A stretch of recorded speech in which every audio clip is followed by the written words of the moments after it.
இந்த 2023 முடிய போது இந்த வருஷம் பல படங்கள் வெளியாயிருந்தது. ஒரு சில நல்ல படங்கள் வந்து ரெகக்னிஷன் கிடைக்காமலே போயிடுச்சு. ஸோ அந்த ஒரு சில படங்களை தான் நான் வந்து இந்த லிஸ்ட்ல சொல்ல போறேன்.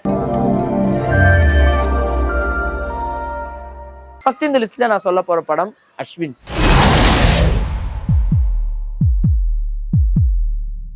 இந்த படத்தை வந்து தருண் தேஜா அவர்கள் டைரக்ட் பண்ணியிருந்தாரு. இந்த படம் ரொம்பவே நல்லா இருந்தது. அதுவும் இந்த படத்தை நடிச்சிருந்தாரு வசந்த் ரவி.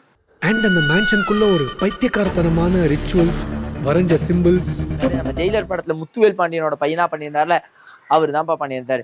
இந்த படத்தை பொறுத்த வரைக்கும் இந்த படம் ரொம்பவே நல்லா இருந்தது. அதுவும் ஃபர்ஸ்ட் 20 நிமிஷம்லாம் நம்ம எதிர்பார்க்காத அளவுக்கு ஒரு திகில வந்து கொடுத்துட்டே இருந்துச்சு. அதுவும் கதை போக போக ஒரு டிஃப்ரெண்டான ஒரு ஜேர்னல்ல டிராவல் பண்ண ஆரம்பிச்சது. ஹாரர் ஜேர்னல்லே ரொம்ப டிஃப்ரெண்டா கதை பண்ணியிருந்தாங்க. அதாவது ஒரு ரிவெஞ்ச் ஸ்டோரி, கொன்னுட்டாங்க அதுக்காக பழி வாங்குறேன் அந்த மாதிரிலாம் இல்லாம இந்த படம் ஒரு டோட்டல் டிஃப்ரெண்ட் ஜேர்னல்ல இருந்தது. அதுவும் பல மல்டி யூனிவர்ஸ் பத்தி எல்லாம் பேசியிருந்தது. அதுக்கு முன்னாடி கொடுத்திருந்த கோர் ஸ்டோரியுமே ரொம்ப ஸ்ட்ராங்கா இருந்தது. அவங்க இறந்துட்டாங்கன்னு அவங்களுக்கே தெரியாது. பொதுவாக ஒரு ஹாரர் ஸ்டோரி பொறுத்த வரைக்கும் அந்த கோர் ஸ்டோரியில் இப்பெல்லாம் கான்சென்ட்ரேட் பண்ணுறதுங்கிறது ரொம்பவே கம்மியாயிடுச்சு.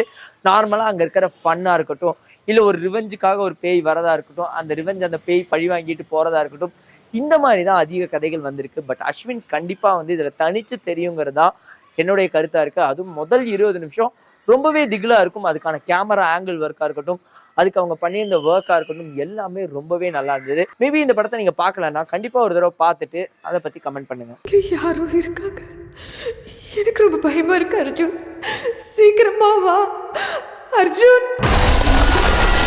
ஸோ இந்த லிஸ்ட்ல அடுத்து இருக்கிற படம் நம்ம கேலக்ஸி ஸ்டார் விமல் நடிச்ச தெய்வ மச்சான் படம். நீங்க சாதாரண மச்சான் இல்ல, தெய்வ மச்சான். ஏன்னா ஏதாவது சொல்லி விளையாடுறியா அப்படின்னு கேட்டீங்கன்னா கண்டிப்பா கிடையாது. இந்த படம் பொறுத்த வரைக்கும் ரொம்பவே டிஃப்ரெண்டா இருந்தது. அதாவது ரொம்ப டிஃப்ரெண்ட்னா கதையெல்லாம் அப்படி வேற மாதிரி அப்படின்னு கேட்டீங்கன்னா கிடையாது.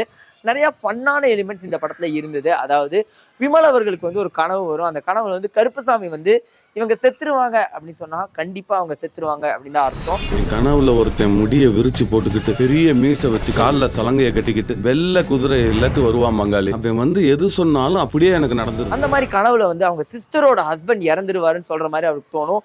அதுக்கப்புறம் அவரே இறந்துருவாருன்னு சொல்ற மாதிரி அவருக்கு தோணும். ஸோ இதுல எது உண்மை, கடைசியில இந்த படத்துல யார் சர்வை பண்ணா, எப்படி அவருக்கு அந்த கனவெல்லாம் வருது அப்படிங்கிறதா கதை.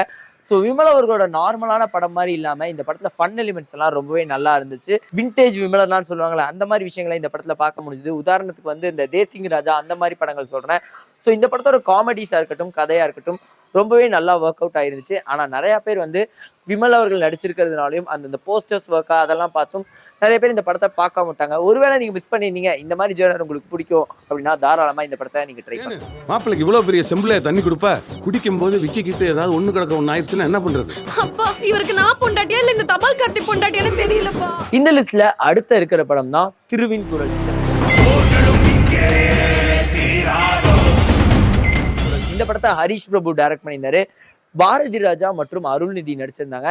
இந்த படம் ரொம்பவே டிஃப்ரெண்டான படமா தான் அமைஞ்சது. கதை பொறுத்த வரைக்கும் இந்த கதையை நம்ம நிறைய இடங்கள்ல பார்த்துருக்க முடியும். ஆனா ஒர்க்கா நம்ம வந்து சீட் எஜ்ஜில் உட்கார வைக்கிறது ரொம்பவே நல்லா பண்ணியிருந்தாங்க. மெயினா இந்த படத்துல நடிச்ச வில்லன் வந்து ரொம்பவே ஆள் வந்து வில்லன் மாதிரியே இருக்க மாட்டாரு. ஆனா வந்து அதை பார்க்கும்போது ஒரு பயம் வரும். இந்த ஆள் என்னடா பண்ணிட போறான் அப்படிங்கிற ஒரு தாட்டும் கண்டிப்பா வரும். இதற்கு முன்னாடி இந்த மாதிரி வில்லன் நம்ம வந்து ரவுத்திரம் படத்துல வந்து பார்த்திருப்போம். சென்ட்ராயின் அவர் பண்ணியிருப்பாரு. அது மாதிரி ஒரு வில்லனா தான் இந்த வில்லன் தெரிஞ்சாரு. ஆள் பார்க்க ரொம்ப காமா, அது வந்து என்ன சொல்றது, ஒரு பயம் வராத ஆளா இருந்தாலுமே படத்துல இவர் பண்ற வேலையெல்லாம் பார்க்கும்போது கண்டிப்பா இவரை பார்த்தா பயம் வர வச்சிடும். அந்த மாதிரிதான் இந்த படம் இருந்தது. என்ன வேணாலும் பண்ணலாம்டா. அருள்நிதி அவர்களை பொறுத்த வரைக்கும் தொடர்ந்து நல்ல படங்களை கொடுத்துட்டே இருக்காரு. லாஸ்ட் இயர் பார்க்கும்போது தேஜாவா இருக்கட்டும், டைரியா இருக்கட்டும், 2 படமுமே ரொம்ப சூப்பரா இருந்தது. கடைசி வரைக்கும் அது என்னப்பா நடக்க போகுதுங்கிற ஒரு யோசனையை கொடுத்துட்டே இருந்தது. இந்த படம் பொறுத்த வரைக்கும் நிறைய பேர் ரெகக்னைஸ் பண்ணியிருக்க வேண்டிய படமா தான் இருந்தது. ஆனா இந்த படம் கண்ணுல படாமலே எல்லாருக்குமே போயிடுச்சு. ஸோ இந்த படம் உங்களுக்கு பிடிக்கும் அப்படின்னாலும் கமெண்ட் பண்ணுங்க. ஒருவேளை நீங்க பார்க்கல, அது ஒரு மாதிரி த்ரில்லர்ஸ் எல்லாம் உங்களுக்கு பிடிக்கும் அப்படின்னாலும் கண்டிப்பா இந்த படம் ட்ரை பண்ணிட்டு கமெண்ட் பண்ணுங்க.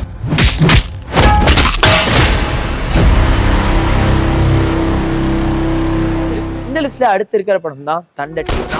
இங்க பாருங்கயா, நான் விசாரிக்கிறதுல யாரும் குறுக்கால பேசக்கூடாது. ராம் சங்கையா தான் இந்த படத்தை டைரக்ட் பண்ணியிருந்தாரு. ஒரு சிம்பிளான லைனை வச்சு பர்ஃபெக்டா இந்த படம் டிராவல் ஆயிருக்கும். அதுவும் பசுபதி அவர்களோட நடிப்பு ரொம்பவே சூப்பரா இருக்கும். ஒரு பர்ஃபெக்ட் வெர்சட்டாலிட்டி காட்டியிருப்பாரு. சார்பட்டா பரம்பரையில வந்து அந்த ஒரு ஹெட்டா எவ்வளோ வந்து கம்பீரமா இருக்க முடியுமோ காட்டியிருப்பாரு. இதுல அந்த போலீஸ் கான்ஸ்டபிளா எவ்வளோ நல்லா பண்ண முடியுமோ அவளோட பர்ஃபெக்ட் பெர்ஃபார்மன்ஸை இந்த படத்தை கொடுத்திருப்பாரு.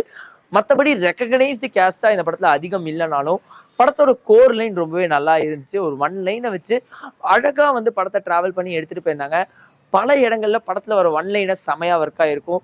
அந்த படத்தோட சொந்தக்காரங்களுக்குள்ள நடக்கிற சண்டையெல்லாம் பார்க்கும்போது செம காமெடியா அந்த ஃபன்னு ரொம்பவே ஒர்க் ஆயிருக்கும். ஆனா நிறைய பேருக்கு இந்த படம் வந்து வெளிவந்ததா இருக்கட்டும், இல்ல வந்து அது ஓடிடியில வந்ததா இருக்கட்டும், ரெக்கக்னைஸ் பண்ணாமலே இந்த படம் போயிருச்சு. ஒருவேளை உங்களுக்கு இந்த மாதிரியான ஃபன் எல்லாம் பிடிக்கும் அப்படின்னா கண்டிப்பா இந்த படத்தை நீங்க ட்ரை பண்ணலாம். ட்ரை பண்ணிட்டு கண்டிப்பா கமெண்ட் பண்ணுங்க. கடைசி வரைக்கும் அந்த தண்டைக்கு எங்க போச்சுன்னே தெரியலையா. இந்த லிஸ்ட்ல லாஸ்ட் இருக்க படம் தான் எறும்பு. இந்த படத்தை வந்து சுரேஷ் அவர்கள் டைரக்ட் பண்ணியிருந்தாரு. அக்கா இதில் நிறைய காசு இருக்குக்கா, இதை வச்சு நம்ம மோதிரத்தை வாங்கிடலாமா? ஸோ இந்த படத்தை பொறுத்த வரைக்கும் ஒரு ஸ்மால் லைனை வச்சு பர்ஃபெக்டாக இந்த படத்தை ட்ராவல் பண்ணி கூப்பிட்டு போயிருப்பாங்க. அதுவும் பர்ஃபார்மன்ஸாக பார்க்கும்போது நம்ம சார்லி அவர்களுடைய பர்ஃபார்மன்ஸாக இருக்கட்டும், எம்எஸ் பாஸ்கர் அவர்களுடைய பர்ஃபார்மன்ஸாக இருக்கட்டும், ரொம்பவே பர்ஃபெக்டாக இருக்கும். நம்மளை வந்து அப்படியே உட்கார வச்சு இந்த படத்தை வந்து பார்க்க வச்சிரும். அண்ட் அந்த 2 சைல்டு ஆர்டிஸ்டோட பர்ஃபார்மன்ஸும் ரொம்பவே நல்லா இருந்துச்சு. படத்துல எமோஷன்ஸுமே இதுல ரொம்ப பர்ஃபெக்டா ஒர்க் ஆயிருந்தது. பாத்தியா டேய் என்னடா பண்ணி வச்சிருக்க, எங்க தொலைச்ச? அந்த சைல்டு ஆர்டிஸ்டோட பெர்ஃபார்மன்ஸுமே ரொம்ப நல்லா ஒர்க் ஆயிருந்தது. ஸோ இந்த படம் பலரால் ரெக்கக்னைஸ் பண்ணப்படாத படமா தான் இருந்துட்டு இருக்கு. எங்கேயாவது போயிடலாமா? ஸோ இதுதான் எங்களுடைய லிஸ்ட். இந்த லிஸ்ட்ல நாங்க மேபி ஒரு சில படங்களை வந்து விட்டுருக்கலாம். அப்படி விட்ட படங்களை நீங்க தாராளமா கமெண்ட் பாக்ஸ்ல கமெண்ட் பண்ணலாம். மீண்டும் இதே மாதிரி வீடியோ சந்திக்கிறேன். Until then, this is Vijay Pranesh signing off.